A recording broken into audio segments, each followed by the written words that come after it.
दिल से बोलने वाले भी मिल जाएंगे, राम बोलने वाले। राम होकर के राम जपो, राम के होकर के राम जपो, इतना भी अच्छा है। पर स्वयं राम होकर के राम जपो तो कितना आनंद आएगा। आपको अपना नाम कभी भूलता है? कितना याद रहता है? नींद में, बेहोशी में भी कोई बोलता है तो आदमी जग जाता है कि नहीं मेरे को बुला रहा है।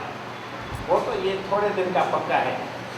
जो 80 साल की उम्र, तो 80 साल का नाम पक्का है। दूसरे जन्म, पहले जन्म उसका नाम दूसरा था, ये राम नाम का नहीं था, दूसरा कोई नाम था। कोई 60 साल का तो 60 साल से उसका नाम पक्का है। संतों के संग में परमात्मा का नाम जाकर के जपना ये बहुत बड़ी बात है। और संतों के संग में राम होकर के राम जपना, राम के लिए राम जपना, राम के होकर के राम जपना, ये और चीज है। तो संतों से मिलाने वाला, प्रभु से मिलाने वाला ये संत है। एक एक सीढ़ी करके हमें आगे बढ़ाते हैं। जैसे मीरा आगे बढ़ती बढ़ती परमात्मा में समा गई, इस जीव को भी संत महात्मा आगे धकेलते धकेलते कुछ करते करते उस परमात्मा से मिला देती है। और फिर परमात्मा बना करके फिर कहते हैं अभी परमात्मा का नाम चलो। संत महात्मा मिसाल देते, ये मिसाल हमारे गुरु महाराज की, साईं देवराम महाराज की जो जीवन चरित्र है उसमें लिखा है। कोई समुद्र से तूफान आया, भाप निकली, बादल बनकर के आसमान में घूमने लगी, पूरे दुनिया भर को घुमा उसने। कहाँ? समुद्र मद्रास से चला, फिर पूरा केरला, तमिलनाडु, मैसूर, बेंगलोर वगैरह घूमता हुआ, मध्य प्रदेश घूमता हुआ, महाराष्ट्र घूमता हुआ, गुजरात घूमता हुआ, राजस्थान घूमता हुआ, हरियाणा, फरीदाबाद से घूमता हुआ, दिल्ली से घूमता हुआ, हिमालय पर्वत तक, हिमाचल प्रदेश तक, पंजाब, हरियाणा सारा घूम करके, कश्मीर से घूम करके फिर घूमते घूमते वापस आया और लौटते लौटते वो कहाँ पहुंचा? पास में भगवान कृष्ण की भूमि थी। बड़े भक्त गा रहे थे, बड़ा मजा आ रहा था, आनंद आ रहा था, मौज लगी हुई थी। राधे राधे राधे राधे राधे राधे सब बोल रहे थे। मन में आया कि यहीं बरसना चाहिए, वो बादल वहीं बरस। एक तालाब था, उसमें इकट्ठा हो गया पानी। सब लोग, एक बहुत अमृत जैसा पानी है, मीठा पानी है। वो पानी 6 महीना तो लोग पीते रहे, उसके बाद पानी थोड़ा कम हो गया, गंदा हो गया, थोड़ी बदबू आने लगी। अब आदमी के पीने जैसा तो नहीं रहा, लेकिन हमारे बड़ौदा में एक पास में तालाब है, धोबी तालाब इसको बोलते हैं, इसका नाम सिंधु सागर है। पीने जैसा नहीं है, कपड़े धोने जैसा है, लेकिन कभी कभी वो कपड़े धोने जैसा भी नहीं रहता है। जानवर पानी पी सकते हैं, लेकिन जानवरों के पानी पीने जैसा भी नहीं रहता है, सूख गया। मछलियां मर गई, पास पड़ोस वालों को भी गंदगी आने लगी, जो वहां से गुजरे वो नाक बंद करके, ऐसा लोगों ने देखा। तालाब बहुत गंदा हो गया, पानी बाकी थोड़ा सा जाके बचा। मन में आया कितना अच्छा पानी था, कितना समुद्र में बड़ी मौज है। आकर के एक उफान उठा, मेरे मन में मौज उठी, पूरा भारत घूमा, और घूमने के बाद यहाँ बरसा। आज 6 महीने में मेरी कैसी हालत हो गई, कैसा पानी हो गया। वो बोलने लगा, ऐसा कोई जगत में परम प्यारा आए, बहुत दिनों का बिछड़ा मोए सागर संग मिला। ऐसे कहने लगा। ये तो आगे लिखा हुआ है हमारे जीवनी में। किसी भक्त ने, अच्छे आदमी ने सुना, बोले क्या है, कहां से आवाज आ रही है? ऐसा कोई जगत में परम प्यारा आए, बहुत दिनों का बिछड़ा मुझे सागर संग मिलाए। आगे हुए, बोले आवाज तो मेरे इस तालाब से आ रही है। पूछा भाई आप कौन हो? बोले यार मैं क्या बताऊँ, अपनी सारी हकीकत तो है, ऐसे में पानी का यहाँ बरसा ये हाल है। बोले अब क्या चाहते हो? बोले मुझे सागर से मिलना है। बड़ा समझदार व्यक्ति था, उसने कहा कोई बात नहीं, चिंता मत करो। 2 मजदूर ले आया, पास ही में यमुना जी बह रही थी, 6 इंच नीचे नाली खोद करके और सारा पानी जमुना में उसने बहा। वो यमुना से मिला। अब यमुना में वापस यमुना की मौज आ गई, पूरा बहने लगा, बड़े तेज से बहने लगा और सेठ जी की जयजयकार करने लगा कि तुमने बहुत अच्छा मेरे ऊपर उपकार किया। यमुना जी से बहते बहते जाकर के प्रयागराज में गंगा नदी से मिला। गंगा नदी से बनारस घूमता हुआ शिव जी का वाराणसी घूमता हुआ और धीरे धीरे बिहार से, बंगाल से जाकर के कलकत्ता में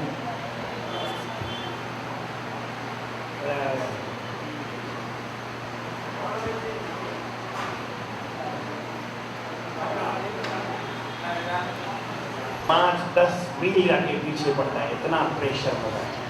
तो सागर भी कम नहीं, सागर तो सागर ही है, वो भी धक्का देता है, सीधा आकर के हावड़ा ब्रिज तक गंगा जी को वापस लौटा के ले आता है। आपस में ये उनका तालमेल चलता है। वो खराब पानी सागर से वापस जाकर के मिला। कैसे मिला? यही बात गुरु महाराज कहते हैं, जैसे ताल नीर पहले सरत रलता, जैसे ताल नीर पहले सरत रलता, नदी केरा नीर जाए सिंधु मिलता,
ज्यों सरिता सागर जा, पहाड़ी में सरिता सागर जाती, ज्यों सरिता सागर जाती, ज्यों ब्रह्म भजो जगियासी, ज्यों ब्रह्म भजो जगियासी, ब्रह्म भजो जगियासी, ज्यों ब्रह्म भजो जगियासी, ज्यों सरिता सागर जैसे सरिता सागर की तरफ जाती है, कंटिन्यू की जाती है, कंटिन्यू में जाती है, सदन लगातार जाती रहती है। ये नहीं कहीं गैप होता है, गैप होता है तो पानी रुक जाता है। तो इसी तरह से आप भी निरंतर उस प्रभु परमात्मा को संतों के संग में आकर के जपते रहो, आपका हमारा कल्याण होगा। बोल श्री कृष्णचंद्र भगवान।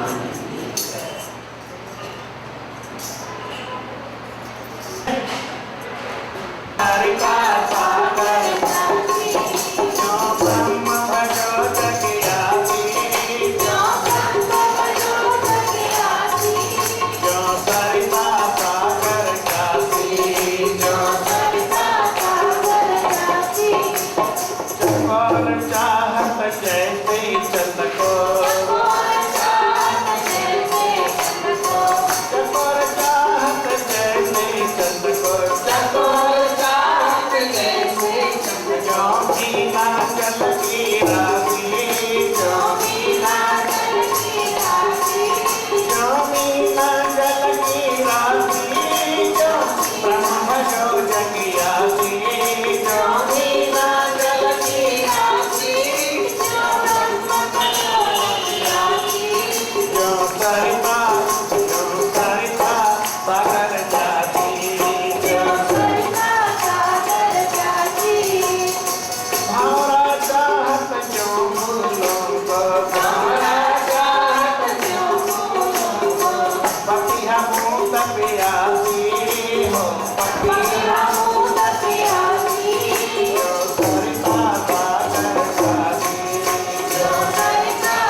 तरह से कंटिन्यूटी में।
वो कभी परमात्मा से मिल नहीं सकती, परंतु कैसे मिलती है?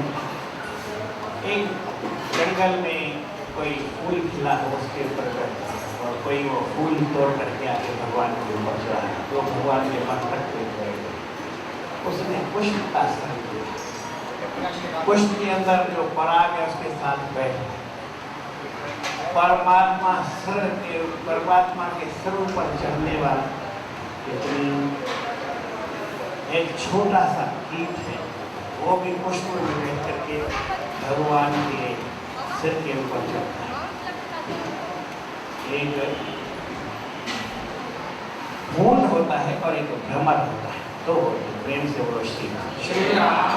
हमारे सतगुरु स्वामी सर्वानंद महाराज ये बात बता देते हैं। भूल भी वैसा ही होता है, भ्रमर जैसा, भंवरे जैसा होता है, परंतु उसमें थोड़ा फर्क क्या होता है? वो गंदगी की गोली बना करके उसको गोल करके उसके ऊपर देखता रहता है। उड़ तो सकता है लेकिन उड़ता नहीं है, वो सारा दिन उस मिट्टी में गंदगी की गोलियों में खेलता रहता है, उन गोलियों को गोल गोल घुमाता रहता है। एक किसी भंवरे ने देख लिया, जब भंवरे ने देख लिया तो बोले यार ये तो मेरे जैसा ही है, पर ये ऐसा कैसे गंदगी में रहता है? उसको उठाया, बोला चल। बोले छोड़ यार, मेरे को यहाँ बड़ा आनंद है, देखो कितनी मजे से मैं गोल गोल गोली बना करके उसके ऊपर चला रहा हूँ, उसके ऊपर मेरा सारा दिन ऐसे बीत जाता है, बड़े मजे में रहता हूँ। गिली गिली कीचड़ है, उसकी मिट्टी है, उसको मैं गोल करता हूँ, इसी मिट्टी को खाता हूँ, इसी मिट्टी में चलता हूँ, इसी मिट्टी में मेरा पूरा जीवन बीत जाता है। छोड़ यार, तू मेरे को कहाँ ले जाता है? बोले चल। तो चल तो उसने क्या किया, थोड़ी सी गंदगी की गोली है वो ले ली साथ में, अब भंवरा उसको बगीचे में या फूलों में बिठाया, उसको आनंद दिया। क्योंकि अच्छी बात कितनी भी हो ज्यादा, लेकिन जरा सी गंदी बात आती है तो गड़बड़ हो जाती है। हम एसी चला के बैठते हैं, जरा सा दरवाजा कोई बंद है तो गर्म हवा पहले लगती है, तो एसी की ठंडी हवा इतनी जो लग रही थी वो नहीं। यहाँ पे हम कितने शांत लोग बैठे हैं और एक कोई हल्ला गुल्ला वाला आ जाए तो हम सारे की शांति भंग एक मिनट देर भी नहीं लगे। ऐसे संतों ने कहा कि जरा सी कोई बुरी बात आ जाए, हजारों अच्छी बातें हैं, लाखों अच्छी बातें हैं, लेकिन एक जरा सी कोई बुरी बात क्या आती है कि पूरी की पूरी शांति भंग हो जाती है। अवगुणों में परमात्मा ने इतनी शक्ति रखी है कि गुणों को भगा देते हैं। देवताओं में इतनी शक्ति नहीं रखी है, दैत्यों में ज्यादा रखी है। एक दैत्य जाकर के पूरे स्वर्ग के ऊपर कब्जा कर देता है। परंतु ये विचार की बात है कि हमको दैत्यों के साथ नहीं रहना है, अवगुणों के साथ नहीं रहना है, बुरे स्वभाव के साथ नहीं रहना है, अच्छे स्वभाव में रहना है। जरासी वो गोली ले गया था, लेकिन उसको पूरे बगीचे के अंदर आनंद नहीं आया।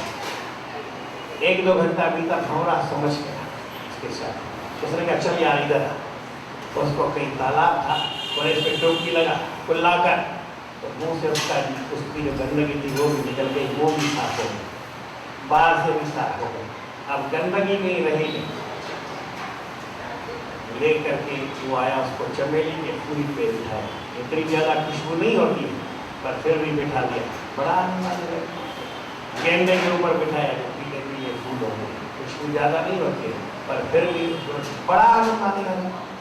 ऐसे घुमाते गोगरे के बुलाया, अरे बोले ये क्या इतनी खुशबू, मैंने तो जीवन में कभी नहीं देखी। बोले चल आगे, ये तो तेज खुशबू है, अब थोड़ा धीमे धीमे गुलाब के ऊपर कमल के ऊपर बैठा। अब कमल के ऊपर बैठा, बोले चलो अभी शाम हो गई है, ये फूल बंद हो जाएगा, तुम्हारा दम घुट जाएगा, तुम मर जाओगे, चलो यहाँ से।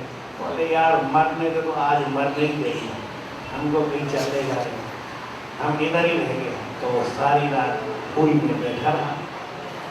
सवेरे कोई माली आया, उसने फूल तोड़ा और भगवान शिव के ऊपर चढ़ा दिया और उसके ऊपर गंगा जी ढा गई। तो ये सब कैसे हुआ? उसने पुष्प का संग किया, भंवरे का संग किया, अच्छा संग किया। अच्छे संग से आदमी पार हो जाता है। तो स्वामी जी कहते हैं आप पहले जाकर के एक ही काम साधु संग कर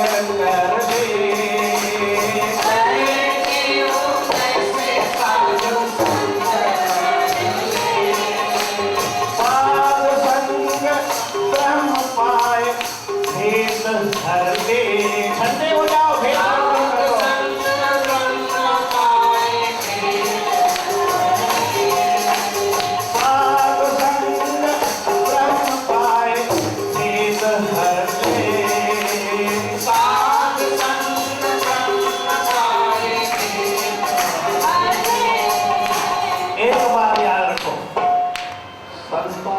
लक्षण तो इतने हैं, आप सारा जीवन सुने तो नहीं सुन सकते। महापुरुषों के जो लक्षण है, स्वभाव है, हजारों लाखों करोड़ों अरबों खरबों हैं। पूरे शास्त्र जितने हैं, गीता पढ़ो, रामायण पढ़ो, पुराण पढ़ो, वेद पढ़ो, शास्त्र पढ़ो, सबके अंदर संतों महात्माओं के लक्षण लिखे हुए हैं कि संत इसको कहते हैं, संत इसको कहते हैं, संत इसको कहते हैं। मैं एक लक्षण बताता हूँ संतों का, कितना बताता हूँ, अलग अलग बताता हूँ और भी बताता हूँ सारे, पर जब भी बताता हूँ एक बताता हूँ, वो ही नहीं अलग अलग बताता हूँ। नीति शास्त्र में लिखा है, पुन साधु वही जग जानिए, जाके नहीं उपाधि मन। संत किसको कहते हैं? जिसके मन में भेद की भावना नहीं है वो साधु है। अब वो चाहे गाली दे, चाहे प्रेम से बोले, चाहे क्रोध से बोले, चाहे समभाव रखे, कुछ भी कहे, दुनिया भर की बातें रखे नहीं रखे, सब में भगवान देखे, सब में भगवान नहीं देखे, सब में बुराई देखे, परंतु जिसके मन में उपाधि नहीं है, जिसका मन शुद्ध नहीं है, जिसके मन में भेद भावना नहीं है, उसको हम क्या कहते हैं? गलत बात तो नहीं बताना। आपने इतना सच समझना, आप भी तो समझते हैं। जिसके मन में भेद है उसको साधु कह सकते हैं। जो माँ अपने बेटे को 2 आंखों से देखती है, माने एक को कम देखती है, एक को 2 बेटों को अलग अलग देखती है, वो क्या माँ होती है? माँ के लिए सब बेटे बराबर होते हैं। इसलिए साधु कौन होना है? जिसके मन में उपाधि नहीं है। तो ऐसे संतों के संग में जाओ जिनके मन में भेद भावना नहीं है। हमारे सतगुरु महाराज ये बात कहते हैं, जिसके मन में भेद भावना है, ऐसे साधु के पास जाओगे तो आपको खत्म कर देगा, आप खत्म हो जाओगे। भगवान नहीं मिलेगा, मौत मिलेगा, विनाश मिलेगा। परंतु जिसके मन में भेद भावना नहीं, उसके संग में जाओ और अपने मन का भी भेद मिटा दो। यही बात गुरु महाराज कहते हैं। मैं नहीं हरफ से लिखा है, पेज नंबर 41 हमारा प्रमाणी है और ग्रंथ में हिंदी का 16 नंबर भजन है, आशा राग। कहे तेऊ तैसे साधु संग कर ले।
पूर्ण सतगुरु की प्राप्ति, संतों का संग और गंगा का किनारा बड़े भाग्य से मिलता है। तीन चीजें भाग से मिलती है। पूर्ण सतगुरु भी भाग से मिलता है, संतों का संग भी भाग से मिलता है, गंगा का किनारा भी बड़े भाग्य से मिलता है। बोल श्री कृष्ण भगवान की जय।